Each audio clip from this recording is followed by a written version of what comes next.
So dear students, इस वक्त हम 9th क्लास फिज़िक्स यूनिट 3 का न्यूमेरिकल नंबर 4 अटेम्प्ट कर रहे हैं। इस न्यूमेरिकल में चूँकि फ्रिक्शन का केस है, फ्रिक्शन के लिए वैल्यूज़ कैलकुलेट करनी है हमने। You want to move a 500 newton crate across a level floor. To start the crate moving, you have to pull with this much Newton force, horizontal force. Once the crate brake loses and start to move, you can keep it moving with constant velocity within this much newtons. दो किस्म की हमें forces की value given है, ठीक है, और mass given है। सो गिवन डेटा में हमारे पास है नॉर्मल फोर्स, जिसको हम कैपिटल एफ एन से शो करते हैं 500 न्यूटन, जबकि हमारे पास सेकंड वैल्यू स्टैटिक फ्रिक्शन की है, जिसको हम फ्रिक्शनल फोर्स है चूँकि, सो इसको हम एफ एस से शो करेंगे और यू 230 न्यूटन है। वंस जब वो मूव करना शुरू कर दे तो हमारे पास काइनेटिक फ्रिक्शनल फोर्स की वैल्यू हो जाएगी एफ के, जो कि है 200 न्यूटन। अब ये तो गिवन डेटा था।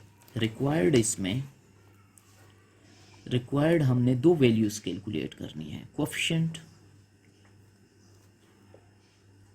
ऑफ स्टैटिक फ्रिक्शन, ठीक है, म्यू एस की वैल्यू कैलकुलेट करनी है, और सेकेंडली हमने कोएफिशिएंट ऑफ काइनेटिक फ्रिक्शन, जिसको हम म्यू के से शो कर सकते हैं, ये वैल्यू कैलकुलेट करनी है।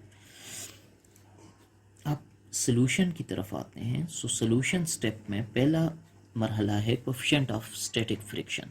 तो इसमें डियर स्टूडेंट्स हमारे पास फार्मूला गिवन है बुक में, F S is equal to mu S F N.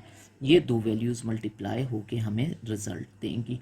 अब चूंकि ये वैल्यू हमें फाइंड आउट करनी है तो हमें इस फार्मूले को रीअरेंज करके लिखना होगा।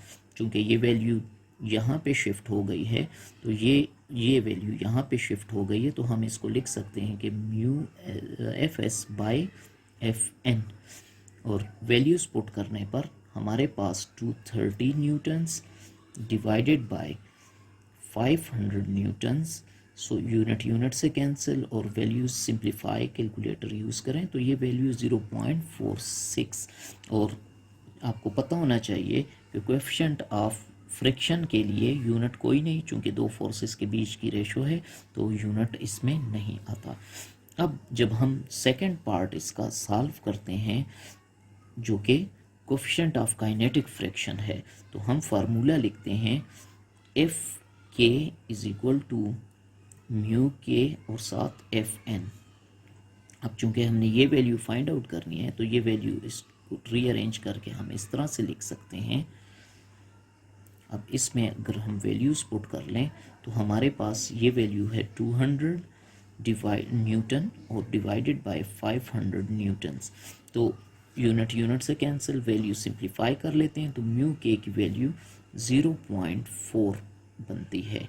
तो इस तरह हमने कोएफिशिएंट ऑफ स्टैटिक फ्रिक्शन और कोएफिशिएंट ऑफ काइनेटिक फ्रिक्शन की वैल्यूज़ फाइंड आउट कर ली।